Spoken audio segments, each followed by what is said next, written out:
Welcome to Sharing the Middle, where we share our messy middles of life. I am Lacey, your friend in the middle and guide, whose claim to fame this week is cutting her own bangs and hair and really liking it. Violet, my almost 6-month-old, has gotten to pulling hair, and I have to wear it up all the time. And in order to feel like a human, now I have bangs to feel something. I don't know. Anyway, as usual, I'm so excited for today's episode. We talk to Genevieve Dreizen. She is the co-founder of Fresh Start Registry. She has one of my favorite stories I've ever heard, straight out of rom-com romance landia, which is probably why. But it's really a story of resilience and learning to listen to yourself and not the stories that the world is telling you. We have a lovely conversation, and I hope you enjoy it as much as I do. Let's jump right in. Welcome to Sharing the Middle. I am so excited to be talking to Jenny Dreizen today. Did I say that? I said that right. You said that right on the go. I know. It's a really hard last name. That's like Alsatian German, but it means 13 in German. Oh. When I was engaged the first time, I've been engaged twice now, I was like, I'm just going to change my last name because his last name was really easy. It was like one syllable. And I was like, I'm going to change my last name. It's just easier. And then I was like, but I'm the only Genevieve Dreizen in the world. Yeah. So I decided not to. It's one of those things where I had performance anxiety and I understand. the wrong thing came.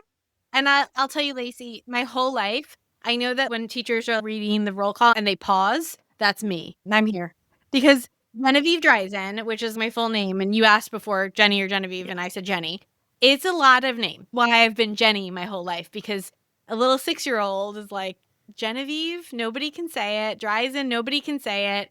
I very much understand it. Do you want to take it again just for the podcast? No, I want to leave this in. This is important to me. It's a hard name, and it's also like breaks the rules of grammar. That's what it is. I looked at the name and I shouldn't have looked at the name. That's where I looked down and I was like, reference, no, that's not right. It's tough. And it's also hard when you have a podcast, you want to get people's names right, but it doesn't always happen. It's okay. Yeah, and we have grace. That's just fine. But thank you for being here with me today. Why don't you go ahead and take a moment to introduce yourself to our listeners? So I am Genevieve Jenny Dreizen, and I am the co-founder and COO of Fresh Start Registry, the first and only divorce registry. Registry as in support items, not as in a list of people. We are a platform that supports people going through divorce and other major life transitions. We have a guide of over 130 experts and growing that can help you navigate divorce. We also have registry bundles, so you can build your registry. We have a ton of empowered education and resources, all free for people who are navigating divorce. I founded that company in 2021 with my sister, Olivia, a very devoted aunt who has 2 nephews who are 9 and 11. I am married to my wonderful husband, Thomas, and we live in Edinburgh, Scotland. He is not Scottish. When we first started talking, I said something about him being Scottish, and he was like, I'm not Scottish, right? He is English. The singer, songwriter, musician. I moved here in 2023. I like to cycle through creative hobbies, and I bake a lot as a form of regulation. That's pretty much me. Yeah, you are fascinating. I kept seeing little tidbits about you. I started following you in threads, or I honestly not totally sure. And the more that I learned about you, then I'm like, want to know more. I want to know more. So thank you. I'm a Leo. My birthday is in 1 week. It's pretty much the best thing you can say to me. So I appreciate that. But before we dive into all of those different things, I do want to pause. I find sometimes when I talk about the middle, there are people who are like, oh my gosh, this is what this means to me. There are some people that they're like, okay. But do you have a reaction, or what would that look like for you? I think the way that I react to it, I have a part that I was thinking of and bringing to the podcast, but I think I feel like we're always in the middle. I always say we're in a constant process of becoming. We're never done. And so I kind of feel like I'm always in the messy middle because the goalpost keeps moving. That's life, right? Yeah. And I think it's kind of like the lucky of us get to age, right? Like those who are lucky grow a year older. Those who are lucky are still in the middle, right? If you look at life as a timeline, it's mostly the middle. Right? It might not be the middle, but it's mostly the middle. So that's what comes up for me immediately. But I did have I was thinking about something. It did feel like very much a middle in my life. Tell me about it. I was with somebody from the time I was 22 until I was 30. We dated for a number of years, moved in together, got engaged, and we were supposed to get married May 16th, 2020. So you can imagine what happened to that wedding. My bridal shower was the weekend before lockdown. We obviously had to push off that wedding, and we rescheduled for September, and then we rescheduled for May again. And then we got to February of 2021, and I was like, I don't care anymore about this wedding. And it was hard for me because I'm a middle child. My older sister was born with a congenital heart defect. So there's a little bit of last child syndrome with me. The baby is a boy, and then my dad has a daughter from a second relationship. So I'm the middle child, and I was like, and I'm a Leo, and I was like, this is my moment. Like, it's going to be about me.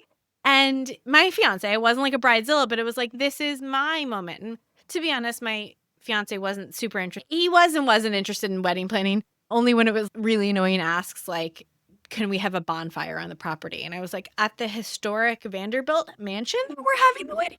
I'll ask. My sister was like, you're not going to ask. I was like, I'll ask. They're going to say no. But that was really hard for me to give that up because I had sort of lived a life as a middle child. I didn't feel forgotten, but a lot goes on when you have an older sister who's a lot of personality, very big personality, very extroverted and medically complicated. Fine, but like, had heart stuff. And then a little brother who's just like, it's a Jewish family. It's a little boy. Like, that was hard for me to give up the wedding. But I really wanted to make that relationship work because he was really good on paper. He's a good guy, but he was really good on paper. He's a nice guy. He'd been involved, I'd been with him for 10 years by this point. You can't keep fighting City Hall at that point. And you're like, COVID and COVID and COVID.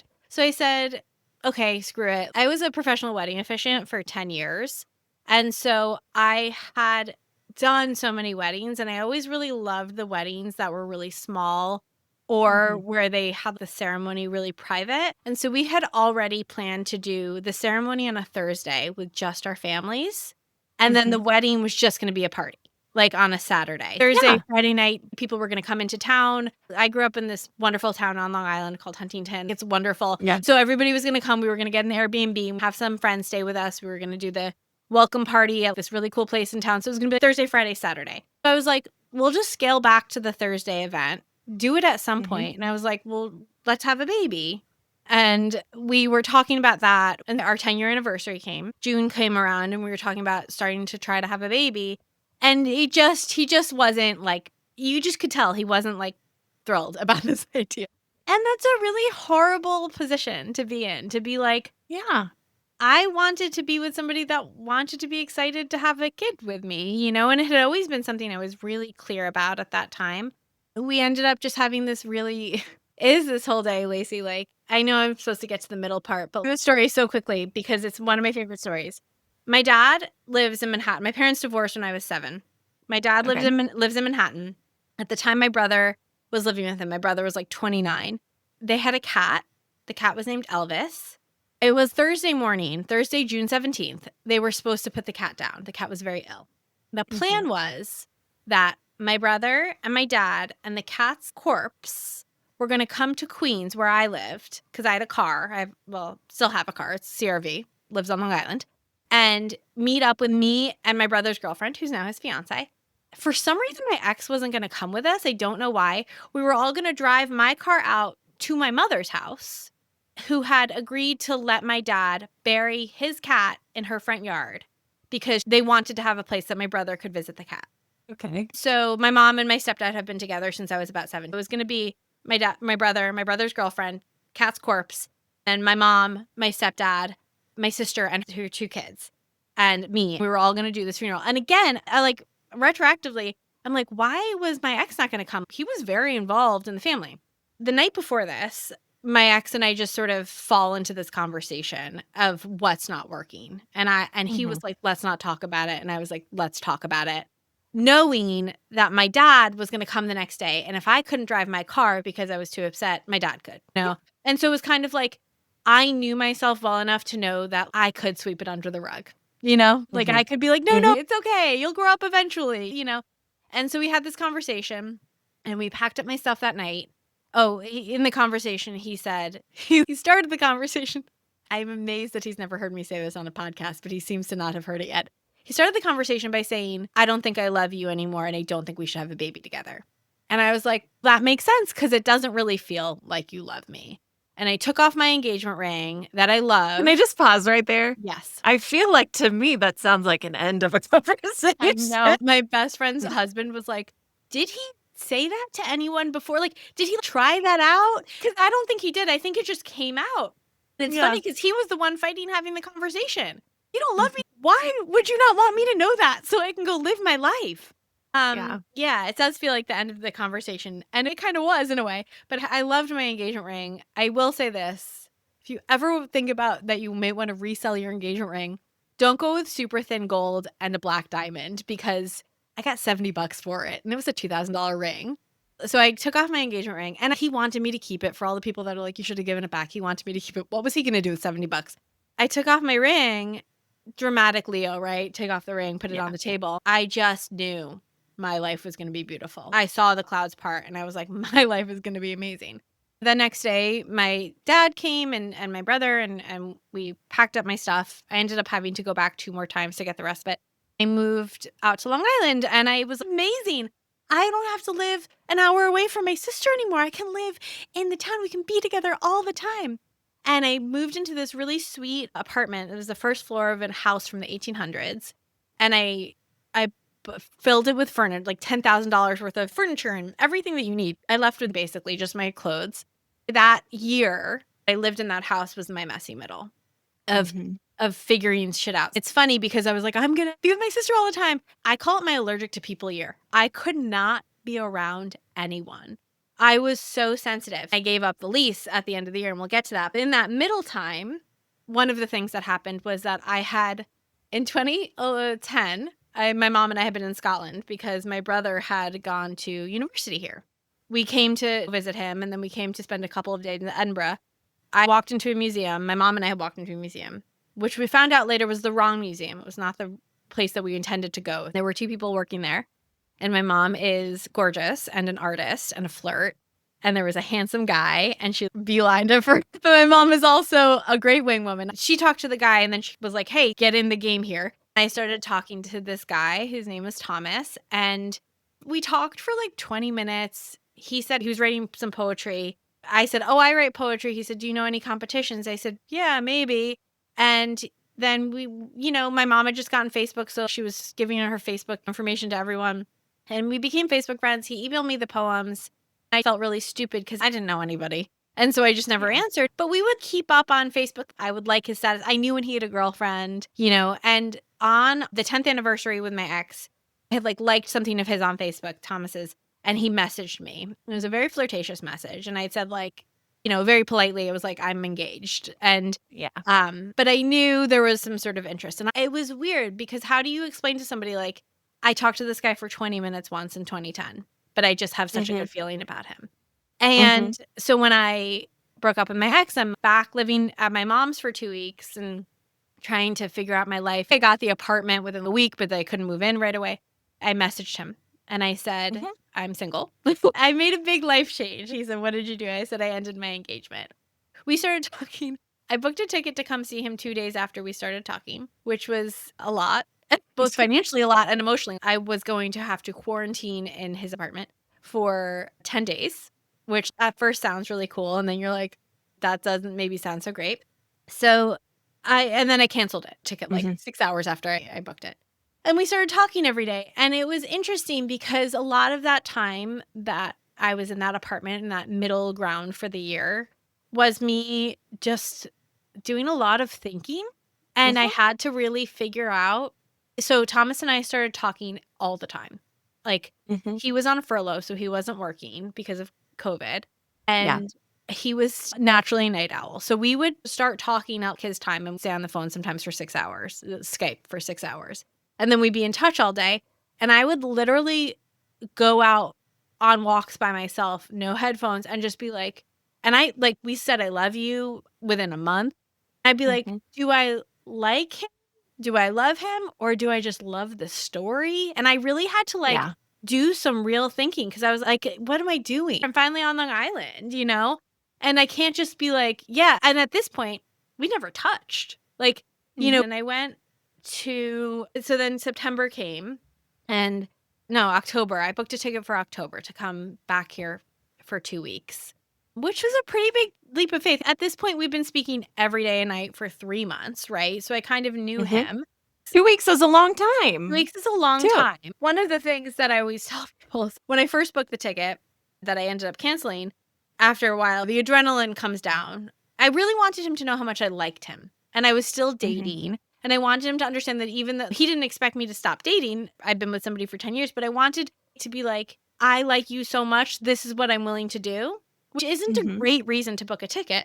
I was going to come here for 2 weeks. It was like, I was going to come July 14th to August 1st, which is over my birthday. And I was like, oh, this is crazy. And I thought to myself, well, he might be mad at me. And then I was like, there was another voice of me going, what do you care if he's mad at you? You don't know him. 3 days ago, he was nobody to you. So you're willing to fly to Scotland where you don't know anybody else and stay in this guy's apartment, which could be terrifying because you're afraid he might be mad at you. That's stupid. We can't be doing that. That's dangerous, right? So I canceled the ticket. I called him and I think he had just gone to bed at 6 a.m. his time. And it was like 7 a.m. his time. I called him and he answered immediately. And I said, I can't do this. So he said, okay. Because I think he was freaking out. He'd been completely isolated for 18 months. He said, okay, just why? And I said, I don't think it's very safe and I don't feel unsafe. And he said, I only ever want you to feel safe with me. Yeah. I went downstairs and I told my mom, it's like, I think I'm screwed now because he was really nice about it. Like by doing the thing and then him not having the reaction. Like Now I was hooked after that. I came here in October and I remember distinctly, it was an amazing trip. We had an amazing 2 weeks together. My brain was like, you live here now. You live with him. This is it. It was amazing. And I went home and I remember taking myself on one of those walks and being like, you have to figure it. Like, I know you love him and I know you believe that you love him, but let's slow it down because this is a big deal. We talked about the future and we knew that we had to be together. It was very clear, but doesn't make sense to bring somebody to live in America. On many levels, on a logistical level in and of itself, which was at this point, my sister and I ran a marketing company together. I was making some money, but not enough money to get somebody on health insurance. He works in a physical place, and I don't. And so it's like, well, that doesn't make sense, right? You're going to bring somebody over here away from everything that they know. It just didn't make any sense. I really have to think like, is this person, do I really love them or do I love the story? It didn't take a lot of thought for me, but I made sure to put effort into that because I've seen people fall in love with their own stories before. Are you tired of scrambling to track your baby's daily routines? Meet Cubtail, the smart parenting assistant that revolutionizes how you monitor your little one's needs. With Cubtail's innovative tracking buttons and easy-to-use app, you can effortlessly log feedings, diaper changes, and sleep patterns with just one click. No more fumbling with your phone at 3 a.m. Join thousands of parents who've discovered the peace of mind that comes with Cubtail. Visit www.cubtail.com/LaceyShares and use our link to start your parenting journey with less stress and more joy. Cubtail, making parenting simpler, one click at a time. And as you're talking, I'm like, Jenny, have you written this book? Like there are so many things because I'm in the background of my mind writing a novel of a romance because I love romance. And literally the things that I've been learning because I've read a book about it, I'm like, oh, that's what that plot point is. That's what that beat is. It's so on point. Yes. It is. It's such a weird tension because you said before we started recording, share as much as you are comfortable with. And I'm so comfortable sharing so much of our story, but I have a big thing about authenticity versus intimacy. Like I show up very authentic, but there's so much stuff that nobody knows because it's none of their business. And so it's really hard when you're writing a book because you're like, what do I share? Like it's easy to do on podcasts, right? But when you start writing a book about it, so I have a sort of working copy of a novelization of our love story that I'm trying more to focus on how she got here. Our story is like maybe I'll change details. Meanwhile, he's like, I don't care. Do whatever you like, share whatever you want. I agree with you. But it's interesting because it's also pretty boring. Not boring, but stable. It's very stable. I laugh because while we were apart, I was on the phone with one of my girlfriends one day. And I was like, I'm just so afraid for the other shoe to drop. Like, what's the problem going to be? And she goes, he's in Scotland. You're not with him right now. That's the problem. You're solving it. That year of living in my apartment and trying to negotiate, like, who am I? I came out of that relationship. I'm very much me. I've always very much been me. I have things that I like and I don't like. I think I just got so lost in the caretaking of everybody else. My sister has her 2 kids and I was really involved. And then she got divorced. I was really helpful. And my ex required a lot of caretaking. I graduated university and got with him. We would spend a lot of time going to see friends in the city. And we moved into the city and worked at this company together. It was like, oh, I must like people. I must be an extrovert because I'm always around people. I spent this year being like, actually, I'm really introverted. I like to spend a lot of time alone. I like to do these things alone. And I think one of the sadnesses that I have is that I was allergic to people for that whole year when I could have been spending time with myself. I didn't know that the end of that year, I was going to end up moving to Scotland. Right. And Yeah. so on Saturdays, I go to the farmer's market because I could walk into town. It was amazing. And my aunt would be like, I want to go with you. And I'd be like, no, I just want to do these things on my own. Because I think for so many years I had things on my own because my ex wasn't that interested in doing them with me. I can just do them on my own because I love it. So the rent was so expensive, but it was so beautiful. And I loved curating that place and I loved cleaning that place and I loved being in that space. And I'm so glad the sign behind me says The Nest. My brother's fiance made it for me because that's what I called it. I had her make that sign for me. And I don't have my mug. I made mugs for my husband and I bought them at the charity shop. You can write with a mug on with Sharpie and then bake it. And so I made mugs for like where we were when we fell in love. And so mine is called The Nest. It's like a place to reset and rego. And then his is called The Lair. It's got a picture of a wolf on it. And it's like, it's got each of our addresses on it so that we always remember where we were when we fell in love. I really feel like it was my nest, that place to like gather into myself. And I look at pictures from year in The Nest and I'm like, there she is. And it was funny because I remember I had one outfit that wasn't packed in bags and I wore that outfit. It was like a pair of Lululemon shorts, an oversized shirt and a flannel. And I felt so much like me for the first time in so long. That year was me really connecting with who I was, falling in love with Thomas and understanding what that kind of expansive love can be. It sounds like you were falling in love with yourself again, too, though. I'm going to cry. My period just started today. I'm so emotional. Mine did, too, so we can cry together. I love it. It's amazing. Synced up. I think that's true. I think it was understanding who I was. And I think it's interesting because they say what RuPaul says, like, if you can't love yourself, who else is going to? I'm a Leo. I think I'm pretty great. The idea that you can't heal alongside somebody. I did a lot of healing alongside Thomas, and he was a big part of that, like, witnessing and holding me in that space. He literally said to me once, you don't have to do anything for me to love you. Just breathe. That's it. I had not felt like something that I had access to before in previous relationships. So that was a really profound relationship. Obviously, I came here and I married him.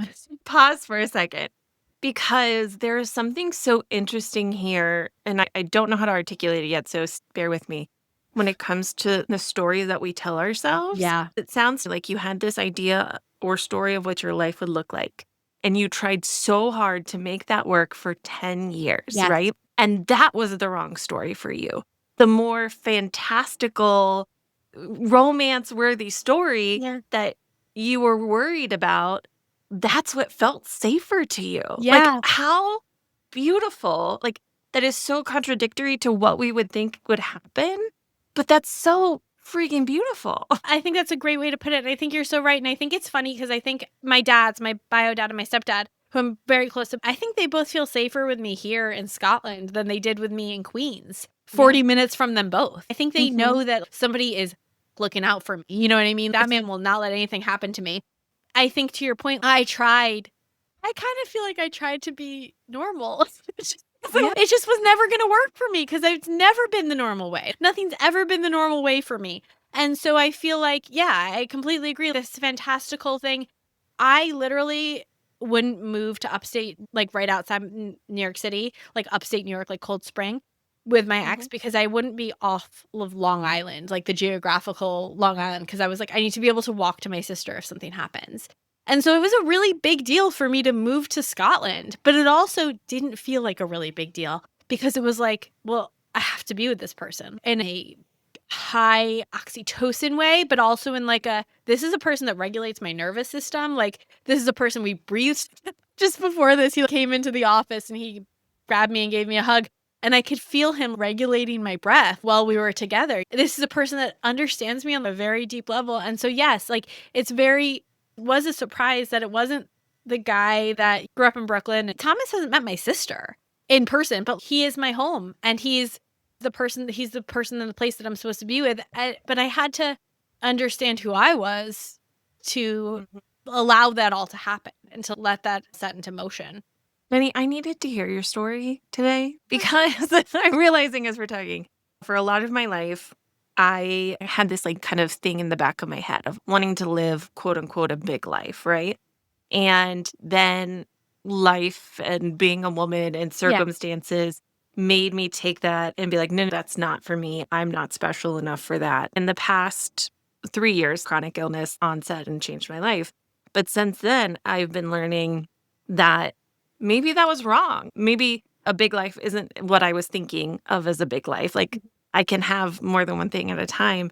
But also, yeah, it is me. I am the person that should do this and this because the more that I think about doing something else, it doesn't feel right. So maybe that's what makes this right. Just to hear you say that, I'm like, yeah, no. Sometimes it is the big thing. Sometimes it is. And it's funny to me because I'm like, I don't see myself like that. Even though I want to walk up to people on the street and be like, you understand, it's crazy that I live here. I literally, Lacey, when I tell you, I grew up on Long Island. I went to NYU. I moved back to Long Island, to my mom's house. I moved to Queens. That was it. I traveled, but that was as far as I'd ever go. I went to NYU. It was an hour on the train. I went nowhere. I was the hometown girl. So this is crazy. Sometimes I'm like, you've never done anything special. I'm like, what? You moved to Scotland for love. You're nuts. It's the dichotomy of both of those things. And also, like, why not you? My name is Genevieve. I was a French girl. You know what I mean? Yeah. In school, there's like a girl that's obsessed with whatever. And then I was the French girl too. The French girl. And I always thought I'd love Paris because I actually went to Paris 2 months before I came here. So I graduated from college and I wasn't working. And my dad was like, we're going to go to Paris for New Year's. And I was like, cool, I'm coming to Paris for New Year's. So me, my dad, and my little sister went to Paris for New Year's. And then my mom was like, I'm going to go to Scotland to visit your brother. And I was like, I'm coming. I'm not getting a job. Like, I'm going to put that off for a little while longer. And so I came to Paris in December and January, and I came here in March. I thought I'd fall in love. And it's a beautiful city. That is not my home city. This is. And it was funny because I was walking up the stairs the other day, and we live in an older building. And it's like marble stairs. And I had like 2 baguettes in my bag, flowers under my arm. I was like, holy shit, I'm living my childhood dream. It doesn't look exactly like it, right? It's a little different. But this, like, you fell in love with an amazing man who lives in a foreign country and you moved to go be with him. Like, little Jenny is so fucking proud of you because I would be with my ex and I'd be like, I just think that you can be with somebody that like tells you you're beautiful all the time. Like, I think that might be a thing. And then with my husband, I got some new dresses today. And I came in one of the dresses, in a very form-fitting dress, and I'm a very curvy girl. I said, well, this is a home dress. He goes, because it showed my lower belly pooch. I was raised by society to be ashamed of that. Yeah. And I said, it's a home dress. And he goes, why? Why would this be a home dress? You look amazing in that dress. And I was like, all of those things that I thought maybe there are men out there that will be like this. I was right. And like you said, I was in the wrong story. I always said my package was delivered to the wrong house. Like I was never supposed to be there. I say all the time that I didn't know men like my husband existed. Yeah. And so I think that's one of the reasons why doing this podcast is something that I want to continue to do, is because the more that I realize that, one, we can find something of ourselves in other people's stories all the time, and that there's so much that unites us. One of the biggest problems in we'll say the U.S. right now is there is such a one story driving factor of like, this is what good is and this is what right is and what life should look like. We need to have all the different stories out there. Be happy to say, oh, wait, I was delivered into the right place. Right. I just have been fighting what that right is for me.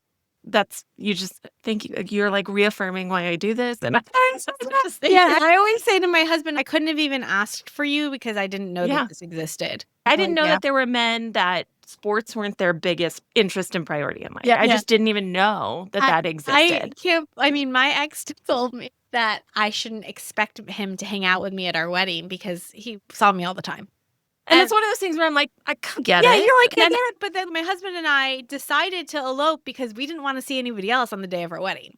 We just Yeah. wanted to be together. And you for know, someone, that is the right person. right? That doesn't make it wrong. And it's like, right. And I was like, okay, yeah. I was like, that does make sense.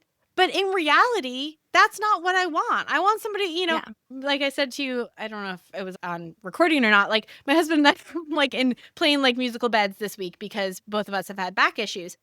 The other night, he was like, I want to be back in the bed with you. Like, I miss you. And like, I felt like with other men I'd been with, it was like, oh, are you here again? You know what I mean? I think that there's a problem in society. So much of it gets into our blood of like, of course your husband doesn't like you. But I Yeah. mean, that's what a long-term relationship looks like. And you can just be with somebody that likes you. And I also think you can be with somebody that's like you, likes the same things that you like. And, opposites attract, and that's wonderful. But like, do you want to be fighting that your whole life of like, well, he's an extrovert and I'm an introvert and he loves to party and, I really want to be home. And that's fine if you do, but just at least think about it.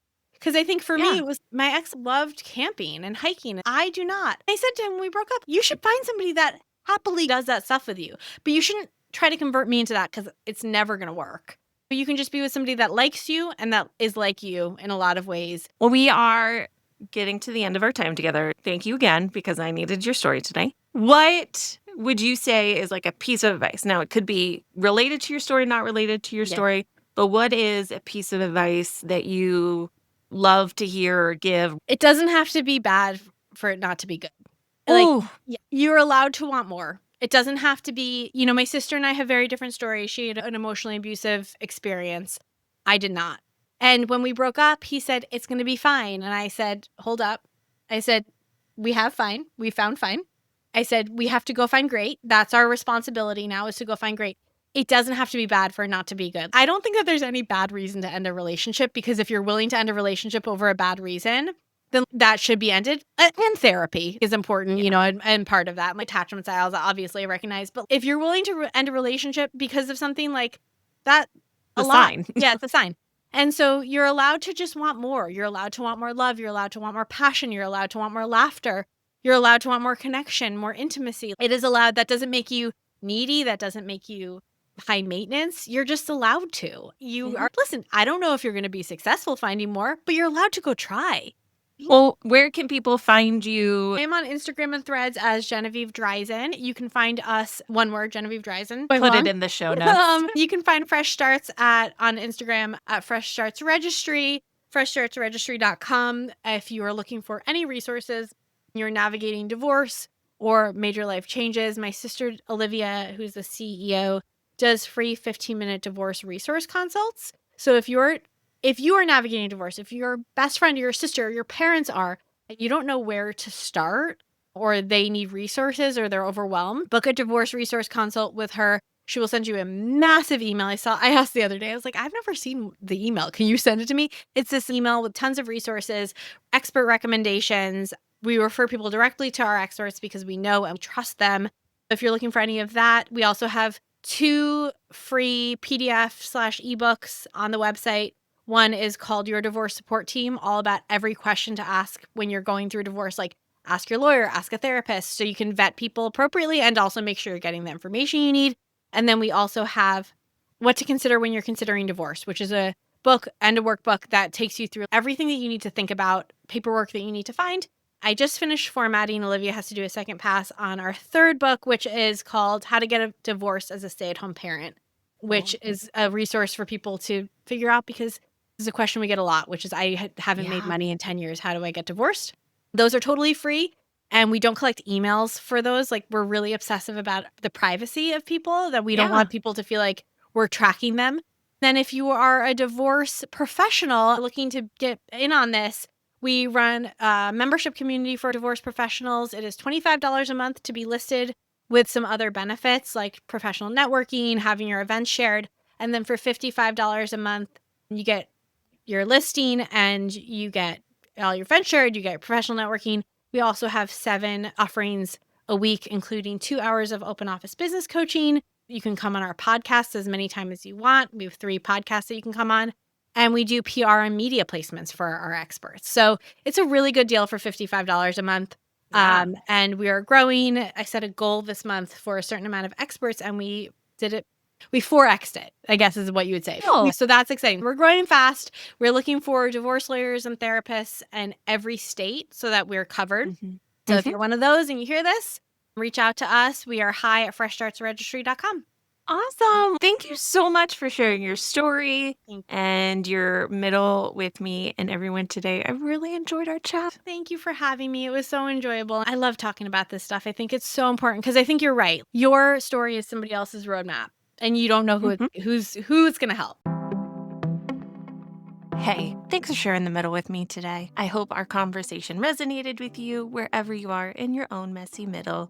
Make sure to visit us at sharingthemiddle.com to find show notes, resources, and other information about today's episode. And you can always submit your own middle story for a future episode through the website. Your voice matters, and we want to hear it. Make sure to connect with us on social media at Joyful Support Movement or me at Lacey Shares to continue the conversation. You can always support the show by leaving a review, sharing with a friend, or joining the Joyful Support Village. And remember, the middle can feel a little less messy when we share it together.